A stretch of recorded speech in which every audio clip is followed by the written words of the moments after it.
Ayan po, meron na tayong nilalagang chicken. Meron na po tayong nilalagang chicken. Ayan. Malalaki ang hiwa. Kasi gagawin ko po itong parang sopas. O parang may sinabawan. Lagyan po natin ngayon ng kamatis. Lagyan natin siya ng kamatis. Maraming kamatis. Ayan. Nakahigop ng mainit na sabaw. Kasi medyo laging malamig. Ay, lagyan po natin ng asin. Lagyan ko na po ito ng paminta. Lagyan ko na po ng mga ingredient. Lagyan ko na po ng konti mga ingredient. Ayan.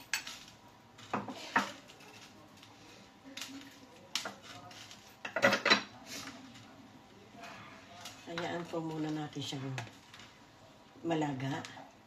Ayan.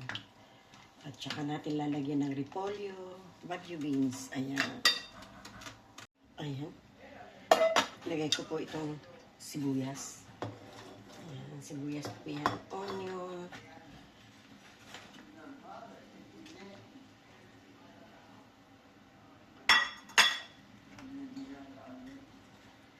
Lagay po natin ng ayos. Matagal po itong ating chicken kasi tawag na yung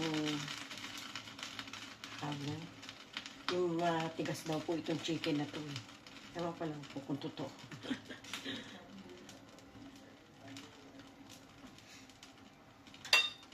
Takpan po muna natin ulit. Okay.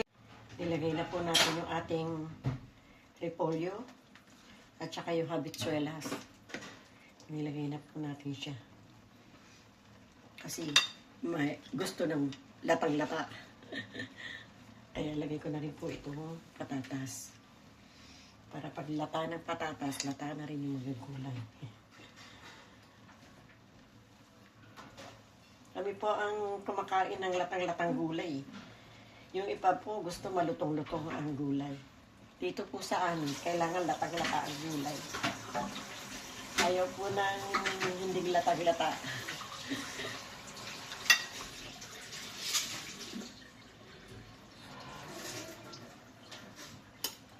Tikman po natin yung asin kung okay po.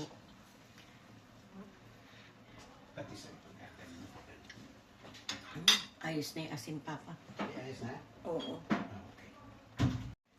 Lagyan natin ng pork cubes. Ayan.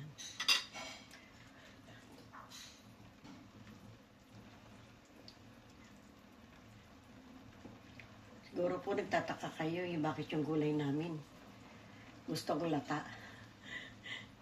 Wala po kasi kumakain ng gulay pagka medyo maluto.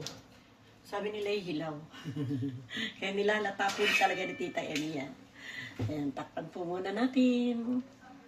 Silipin natin.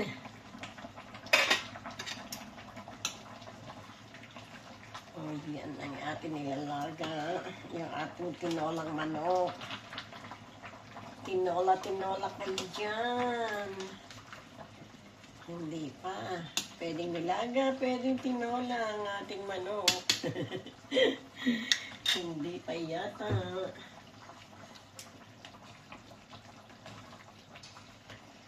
Baka lang po magdikit. Mahirap na. Kailangan po natin tinitignan.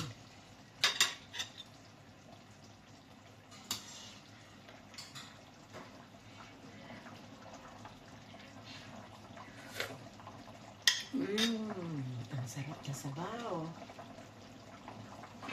Isang sayaw na lang po. Luto na. Takpan natin ulit. Ayan, silipin po natin yung ating niluluto.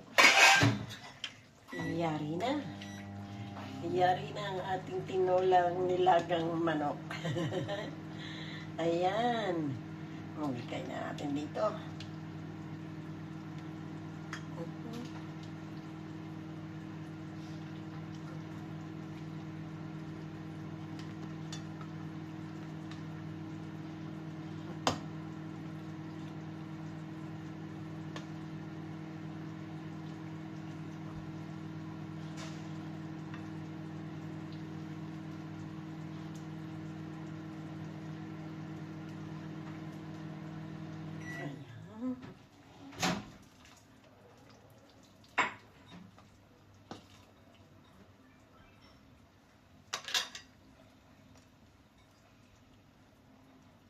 Ito na po yung ating nilagang manok.